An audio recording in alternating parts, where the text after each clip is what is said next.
The overarching story of Brothers in Arms is about a group of guys, a motorcycle club called the Comanchero. Some members within that club started to be disillusioned, so the club split into a city chapter and a western chapter. And the city chapter of the Comanchero became the Bandito Motorcycle Club. And the bitterness between those two clubs that had once been one club and once been all loyal friends built up in a sort of tit-for-tat war for about 6 to 9 months, and then it finally exploded on the one day in the Viking Tavern when neither side could back down. Miss Naughty? Banditos forever! Banditos forever! Forever Banditos! The relationships are, of course, at the core of this thing, but the key sort of approach to it was to realise very early on that it was a Western, and it was the sort of stranger coming to the gang, and the befriending of that stranger into the gang and the rivalries which developed within that gang.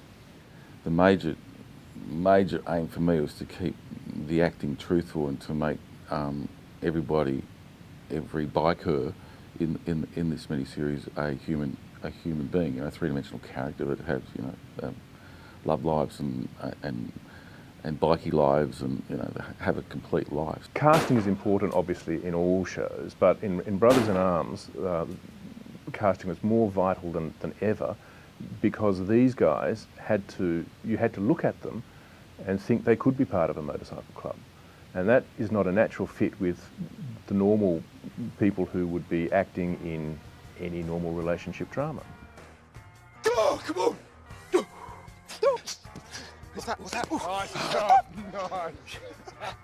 Well, that was probably one of our paramount things, was to make sure that the bikes were right, because I think that anyone who knows anything about bikes will be concentrating on the bikes. So they were difficult a little bit, because bikes of that vintage, they're quite hard to find. We're talking, I think, in total about 20 hero bikes, which is a lot of bikes.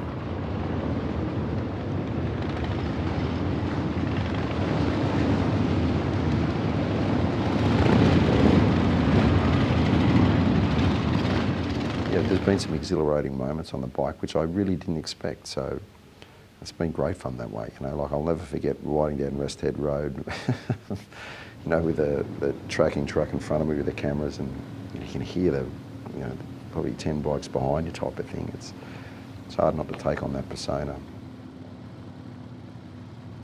So we all had lessons together, which was great, which was all part of the camaraderie. We were all sort of getting bike lessons together, and part of the building process of becoming mates and brothers in arms, basically.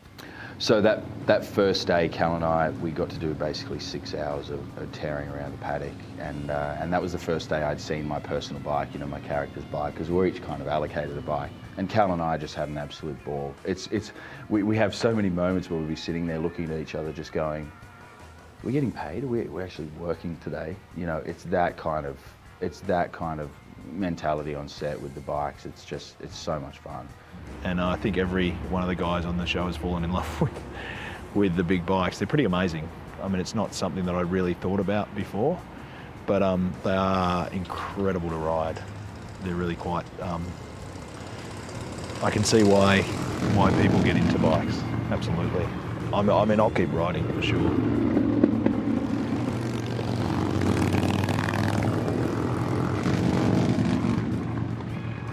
I think one of the things we wanted to do is sort of, in terms of the designs, you want to try and elicit the feeling of the period, and so we try to do that with colours, and try and go back to 80s colours, or rather 70s colours, because I think I'm very much of the fact that although this happened in the 80s, the whole atmosphere of the show entirely, like all the houses that they live in, the sets that we built, the houses, locations that we found, I wanted them all to have a 70s feel, because really, I mean, these weren't modern people. They didn't have modern furniture. They didn't have furniture they'd bought straight off the shelf in 1983. Look at this joint. Shit, yeah? $300 a week. Do you reckon Jock will go for it? Like to see him try and stop us. It is difficult in Sydney to do anything period these days, because nothing is left. you know, everything had to be made and found, and clearing streets was difficult. But we did very well. You know, costume design and also production design did very well, because all those costumes again had to be created, and every patch had to be made, embroidered. You know, it's kind of, there was a lot of 20, 30 people in each biker gangs. Well, when it came to designing specifically for the two rival clubs, it was important to, first of all, look at the historical research of what the kind of bikie sort of fashion or style was in that period, which was that essentially denims were used over leathers, and we kind of made a creative decision to go with the denim look throughout the whole of the series for the Comancheros. We wanted to sort of just create this difference between the Comancheros being sort of more or less the traditionalists and the bandidos who had essentially come through the sort of American influence and was very much the kind of the black leathers, and it was 80s, it was the sort of post-punk era, and we used studs, and so it was really about kind of the old versus the new in a way.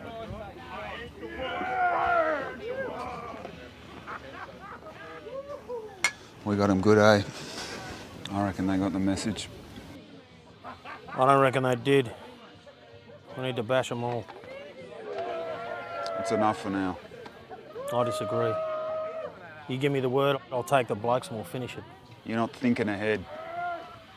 Hey, there's more of us, and he knows that. You know, they're sacred, the colours, to these clubs, and rightly so, because they mean so much, and what they represent. You know, the brotherhood, and you know, you would die for your brothers, and this camaraderie that you would never get anywhere else. There is definitely a sense of pride in character. You do, especially when you're with the other boys, and they're all wearing your colours, you're all part of the clan. There's an energy about wearing that vest. There's seriously an energy about it. The name across the back, what it represents, what it is uniting, the brotherhood. You know, it's quite a powerful symbol. Tattoos actually took a while, and because of the tattoos being on so many cast members and it wanting to shoot fast, we knew it couldn't spend hours in makeup. So I drew them all up myself. Every character had their own personally drawn sort of tattoos. So once I had sketched them all and drawn all the pictures and organised who was wearing what, it was a lot of testing on the colours, making sure I was getting the right colour for the period. And once I'd done that, it was a matter of just laser printing them off onto transfer paper. So on the day, it was pretty quick and easy. Jock was, you know, he wore glasses, he had a moustache that sort of, you know, the extensions go on that sort of make him look quite intimidating. So, you know, physically, they're things that can really free you up. When you look at yourself in the mirror and you can't see yourself, you're free, you know. And so it's, you know, it's exhilarating to a point because you can feel yourself. You look outside yourself, so it's got no resemblance of me at all. I think it's really important to be telling these stories. I mean, every other country uses their own resource to tell stories. I think it's important to tell the story, but I think it's important to tell the story properly, which I hope we're doing. Because as much as possible with any story, you're telling a version of the story. And, you know, I mean, this is a very sensitive story in Australian history. It's a big lesson for everyone, the story of mateship and ego, which can be so dangerous. The greatest challenge is to keep it truthful, not to have a political point of view in it, and not to have a police point of view, just to keep it as the events that happened, and tell it from the bikie perspective, and respect, I suppose, respect those people, and make sure you're not sort of you know, presenting a black and white event, which it wasn't.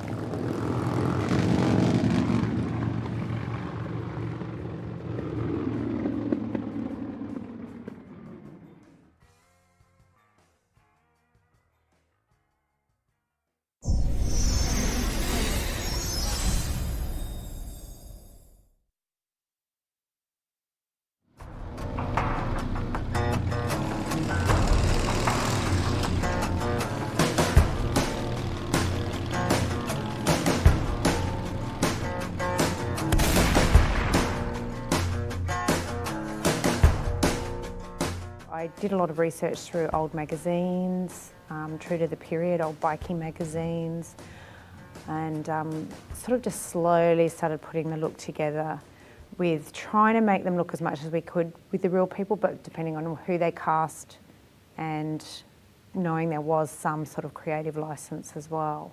Callan's look was, I suppose, more of the trickier ones because he had to look leading man as well as true sort of biker and rugged.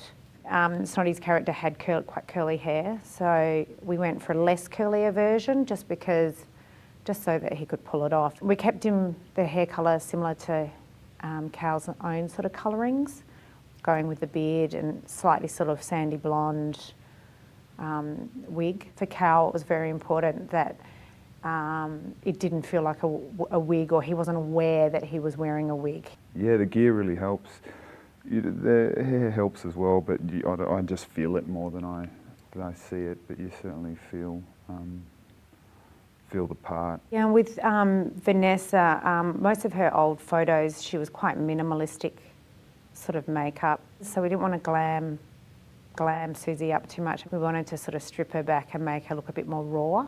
We didn't use any lip colours as such. We just used sort of like all the hard things like the blush and lots of eyeliner, unflattering eyeshadow up to the eyebrow, which was true to the period.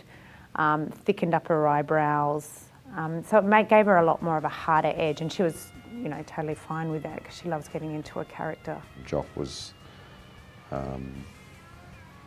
you know, he wore glasses, he wore thick glasses, he had a moustache that sort of, you know, the extensions go on that sort of make him look quite intimidating. So, you know, physically, they're things that can really free you up. When you look at yourself in the mirror and you can't see yourself, you're free. And so it's, you know, it's exhilarating to a point because you can feel yourself.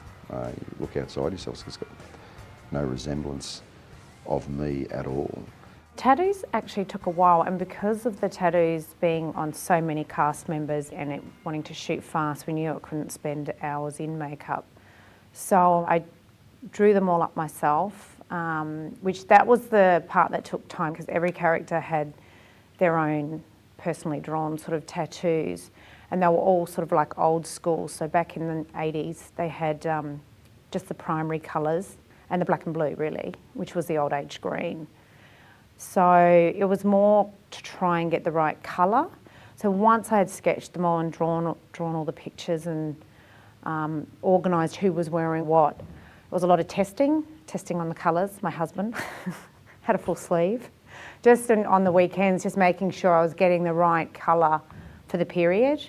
And once I'd done that, it was a matter of just laser printing them off onto transfer paper. So on the day, it was pretty quick and easy. The bigger scenes that I had to prep for was obviously Mulpera Massacre. I think we had 30 extras in period. We had all cast members on. We also had the extra comancheros, the extra banditos, and then we had to stick through to the actual police reports of the shootings and what wounds people got. Anything that was in the script and in the police reports, we've sort of put them both together, and that's the wounds that the cast get.